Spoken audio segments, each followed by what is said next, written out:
তাদের পরিবারের পেশেন্টরা হসপিটালে পড়ে আছে, চিকিৎসা হচ্ছে না, ডাক্তার নেই, ডাক্তাররা তারা সরকারি ডাক্তাররা তারা বাইরে বিভিন্ন জায়গায় হসপিটাল খুলে নার্সিং হোম খুলে বসে আছে, অথচ এখানে এইভাবে সাধারণ মানুষকে হেনস্থা করা হয়। এই জায়গায় দাঁড়িয়ে আপনারা কি নির্যাতিতার বাবার সঙ্গে দেখা করবেন? নির্যাতিতার পরিবারে আমরা যাচ্ছি, পরিবারের কাছে যাচ্ছে, সঙ্গে কামদুনি নির্যাতিতার পরিবারও যাচ্ছে। একজনকে গ্রেপ্তার করা হয়েছে, দুজনকে সাসপেন্ড করা হয়েছে, তাদেরকে আপনারা খুশি নাকি এখনো অনেক কেউ জড়িত আছে? এর সাথে এই কাজ হতেই পারে, এর সাথে আরো অনেক বড় বড় মাথা আছে এর সাথে জড়িত আছে। আমরা চাই সঠিক ইনভেস্টিগেশন এবং সেটা হচ্ছে সেন্ট্রাল এজেন্সির দ্বারা হোক।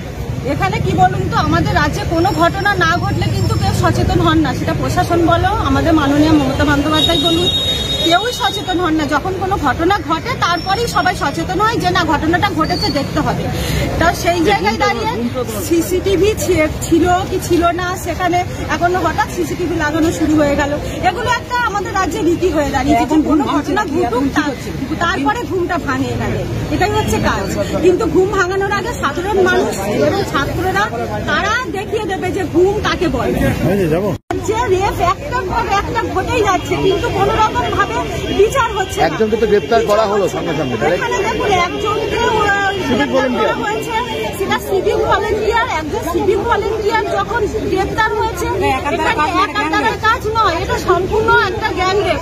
একজনের ওই রোগা মতো একজনের পক্ষে এরকম রেপ করে তাকে মার্ডার করে খুন করা এটা অসম্ভব। এর পিছনে আরো আছে, কারণ আমরা সাধারণ মানুষ যখন আরজিকর হসপিটাল বলো, এনআরএস বলো, আমরা যেখানেই যাই প্রথমে আমাদের মেন গেটে একটা কার্ড দেখাতে হয়, তারপরে আবার দ্বিতীয় স্তরে উঠতে গেলে আর কার্ড দেখাতে হয়, অনেক প্রশ্নের মুখোমুখি হতে হয় আমাদের পেশেন্টদেরকে দেখার জন্য।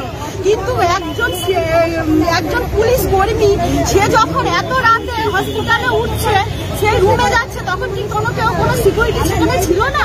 হসপিটালের সুপার ছিল না? সিকিউরিটি এখন দুজন সিকিউরিটি গার্ডকে সাসপেন্ড করেছে হাসপাতাল। সাসপেন্ড করে কি হবে? এটা সাসপেন্ড করেছে। আমাদের রাজ্যে কোনো ঘটনা ঘটবে তারপরে ডিসিশন নেওয়া হবে। সিসিটিভি আগে কথা ছিল, আগে কথা কেন লাগাইনি? এখন জাস্ট ব্রেন ওয়াশ করার জন্য। কোনো কিছু ঘটে গেলে তখনই ব্রেন ওয়াশ করা হয়। আমরা যেটা দেখলাম, মাননীয়া কি বললেন, আগে কি বলতেন যে না সিআইডি আছে, প্রশাসন আছে, তারা তদন্ত করছে, নিরপেক্ষ তদন্ত হবে।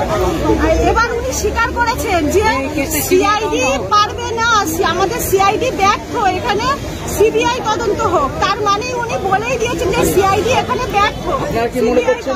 বাড়ি যাবে না,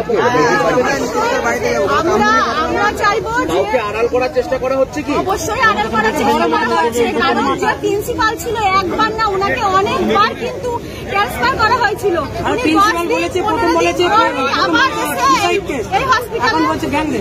এই হসপিটালে আবার এসছে, কেন আনা হয়েছে বারবার সেই প্রিন্সিপালকে?